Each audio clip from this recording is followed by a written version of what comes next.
بسم اللہ الرحمن الرحیم۔ ناظرین، آج کی ویڈیو بہت ہی اہم ہے، اس لیے آپ سے گزارش ہے کہ ویڈیو کو مکمل دیکھیں اور دوسروں تک شیئر ضرور کریں۔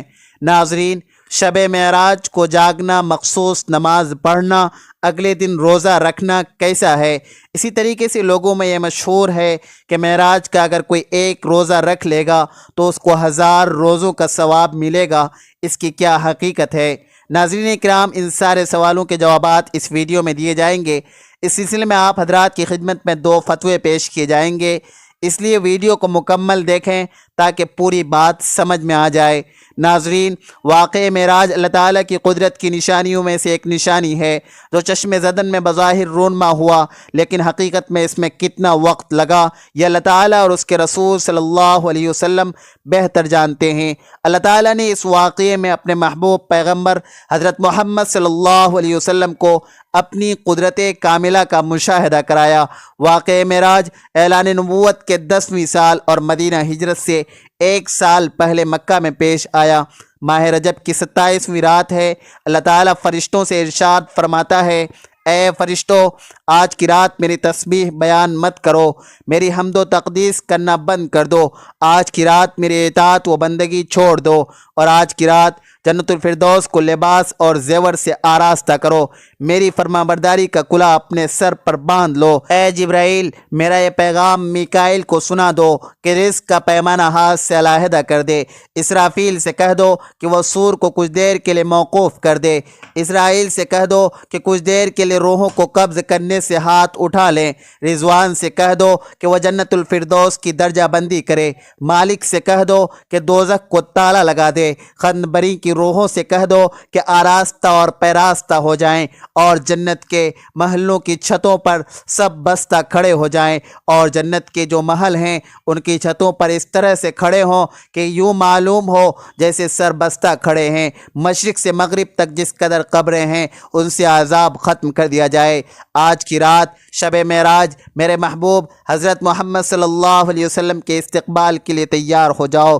چشم زدن میں عالم بالا کا نقشہ بدل جاتا ہے۔ حکم ربی ہوا، اے جبرائیل، اپنے ساتھ 70,000 فرشتے لے جاؤ۔ حکم الہی سن کر جبرائیل امین علیہ السلام سواری لینے جنت میں جاتے ہیں، اور آپ نے ایسی سواری کا انتخاب کیا جو آج تک کسی شہنشاہ کو بھی میسر نہ ہوئی ہوگی۔ میسر ہونا تو دور کی بات ہے، دیکھی تک نہ ہوگی، اور دیکھنا تو دور کی بات سوچی تک نہ ہوگی۔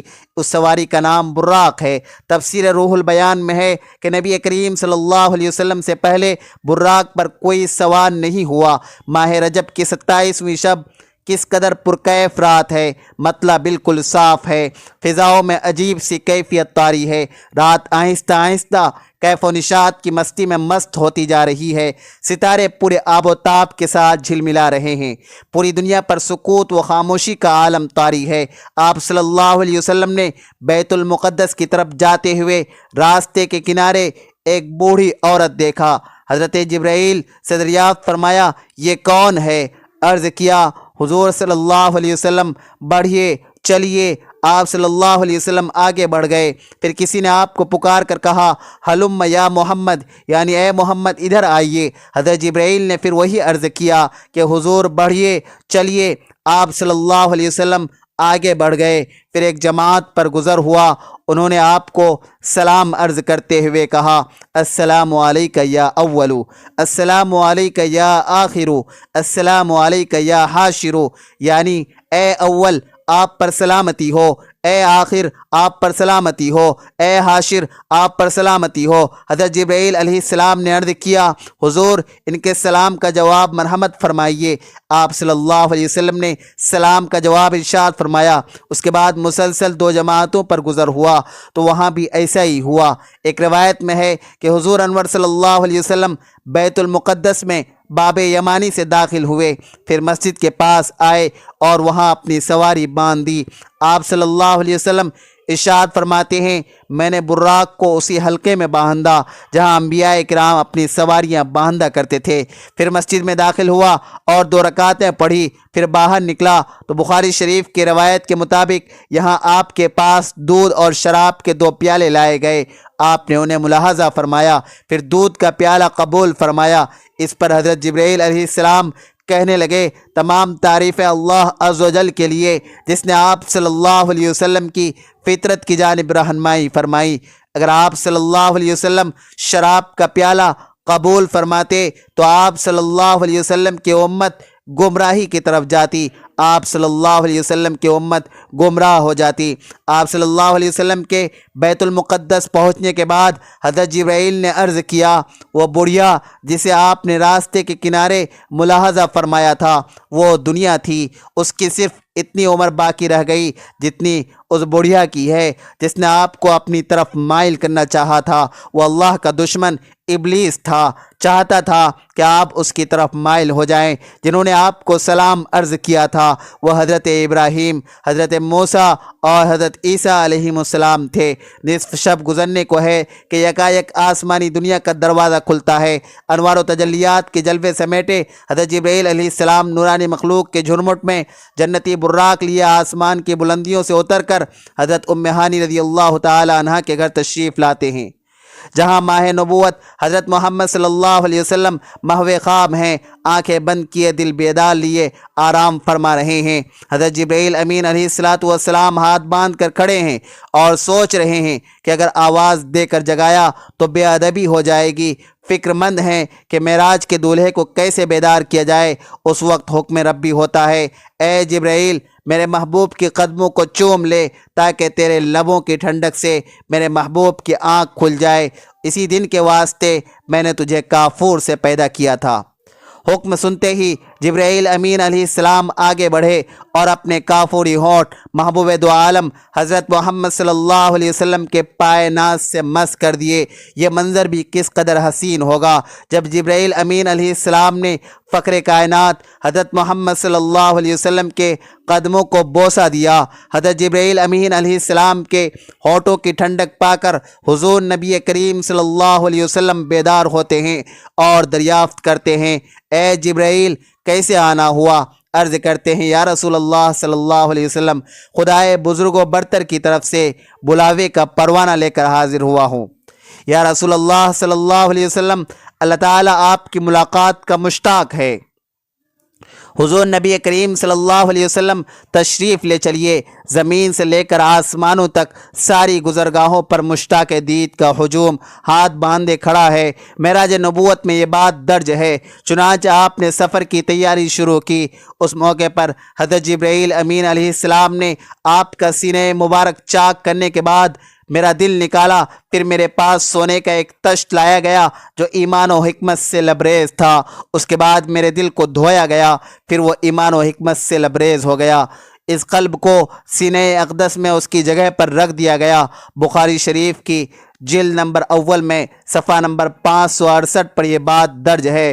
مسلم شریف کی بات کی جائے تو جلد اول صفحہ نمبر 92 پر یہ بات ہے کہ مسلم شریف میں ہے کہ حضرت جبرائیل علیہ السلام نے سینہ چاک کرنے کے بعد قلب مبارک کو زمزم کے پانی سے دھویا اور سینہ مبارک میں رکھ کر سینہ بند کر دیا۔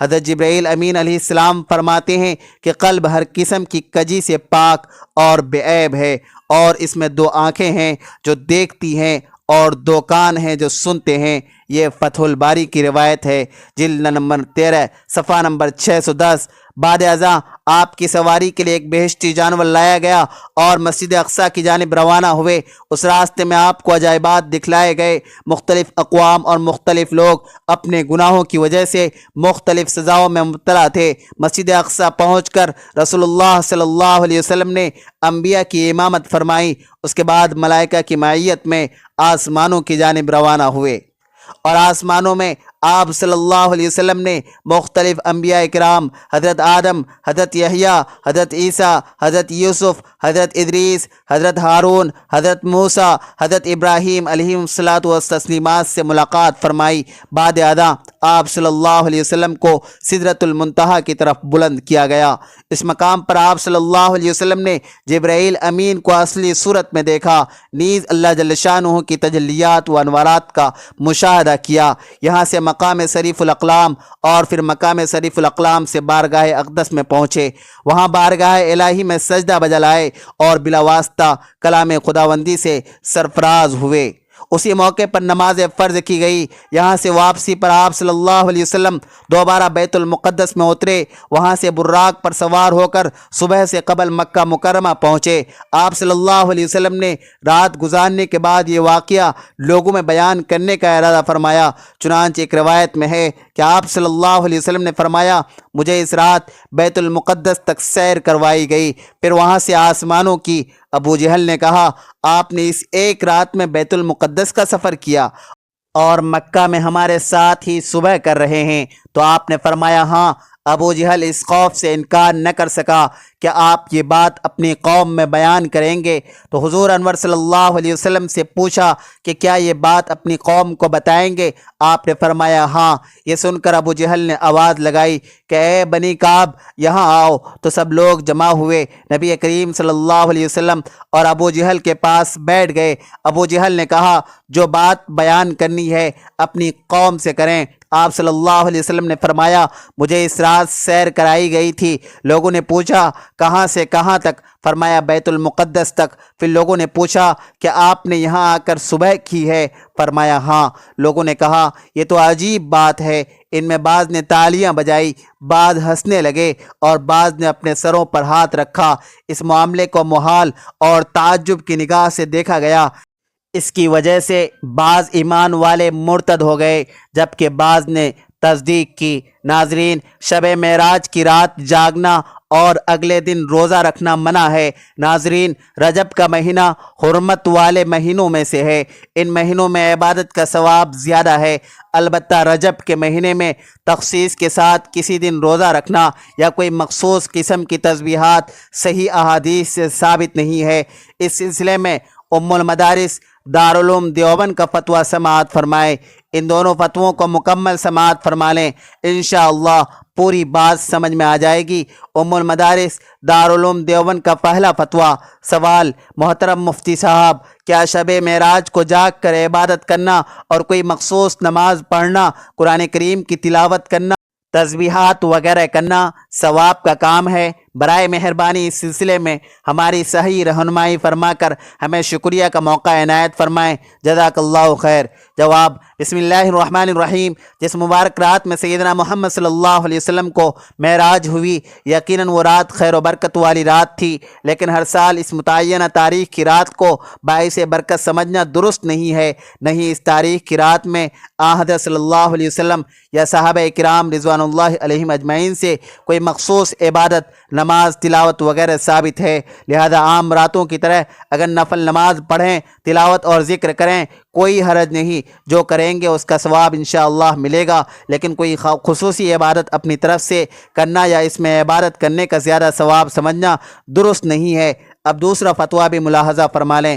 سوال، کیا 27 رجب کی شب یعنی شب معراج کو نفلی عبادت کرنا اور اس دن روزہ رکھنا بدعت ہے؟ جواب، بسم اللہ الرحمن الرحیم۔ 27 رجب کا شب معراج کا ہونا ہی محدثین اور مورخین کے درمیان مختلف فی ہے۔ نیز اس رات میں خصوصیت کے ساتھ عبادت کرنے کی صراحت کتب حدیث میں نہیں ملتی، اور جو ملتی بھی ہے وہ لائق استدلال نہیں۔ البتہ اگر کوئی عام راتوں کی طرح اس شب میں بھی عبادت کرے تو مذائقہ نہیں۔ اسی طرح اس رات کے اگلے دن روزہ رکھنے کے سلسلے میں بھی کوئی صحیح روایت نہیں ملتی، اور عوام میں جو یہ بات مشہور ہے کہ اس دن کا روزہ 1000 روزوں کے برابر ہے، اس کی کوئی اصل نہیں ہے۔ ناظرین، کمنٹ باکس میں اللہ تعالیٰ کے 99 ناموں میں سے ایک نام ضرور ٹائپ کریں۔ ویڈیو اچھی لگے تو ویڈیو کو لائک کریں، شیئر کریں، چینل کو سبسکرائب کریں۔ اگلی ویڈیو تک کے لیے اجازت دیجیے، خدا حافظ۔